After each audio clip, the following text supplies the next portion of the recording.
আসসালামু আলাইকুম প্রিয় দর্শক, স্বাগত জানাচ্ছি লালমনিরহাট নিউজ 24 অনলাইন সংবাদে। দর্শক, পুরো সংবাদে সাথে রয়েছি আমি শেখ আনিসুল রহমান রাজীব, আপনাদের সাথে লালমনিরহাট নিউজ 24 অনলাইনে।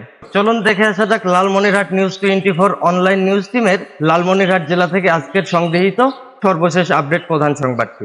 শপথ নিলেন লালমনিরহাট জেলা পরিষদের চেয়ারম্যান। তথ্য ও ছবি সংগৃহীত। নবনির্বাচিত লালমনিরহাট জেলা পরিষদের চেয়ারম্যান আবু বক্কর সিদ্দিক শ্যামলকে শপথ বাক্য পাঠ করান মাননীয় প্রধানমন্ত্রী শেখ হাসিনা। আজ সোমবার 6 মে প্রধানমন্ত্রী তার কার্যালয়ে পিএমও আবু বক্করকে শপথ বাক্য পাঠ করান। অনুষ্ঠানে জনপ্রতিনিধিদের জনগণের চাহিদার কথা মাথায় রেখে তাদের প্রত্যাশা পূরণে কাজ করতে বলেন মাননীয় প্রধানমন্ত্রী শেখ হাসিনা। একই সঙ্গে তিনি দায়িত্ব পালনে স্থানীয় পর্যায়ে সমন্বয়ের ওপর গুরুত্বারোপ করেছেন বলে জানিয়েছেন প্রধানমন্ত্রীর উপপ্রেস সচিব কে এম সাখাওয়াত মন। স্থানীয় সরকার বিভাগের সচিব মোহাম্মদ ইব্রাহিম প্রধানমন্ত্রীর কার্যালয়ে শপথ গ্রহণ অনুষ্ঠান পরিচালনা করেন।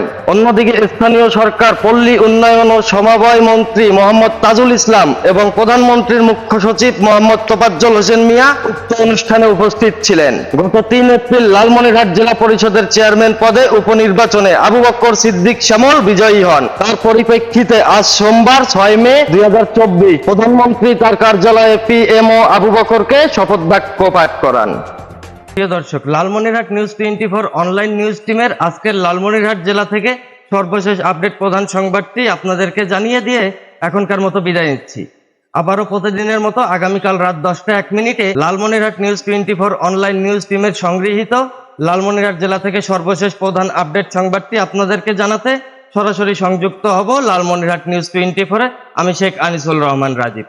ততক্ষণ পর্যন্ত ভালো থাকুন, সুস্থ থাকুন, সতর্ক থাকুন, কারণ আপনার প্রতিবাদের ভাষা জানা থাকলে যে কোনো সময় যে কোনো দিক থেকে বিপদের তীর ছুড়ে আসবে আপনার দিকে। এখনকার মতো শেষ করছি। আসসালামু আলাইকুম, খোদা হাফেজ। Sheikh Anisul Islam Rajib, Lalmonirhat news 24 news desk, Lalmonirhat.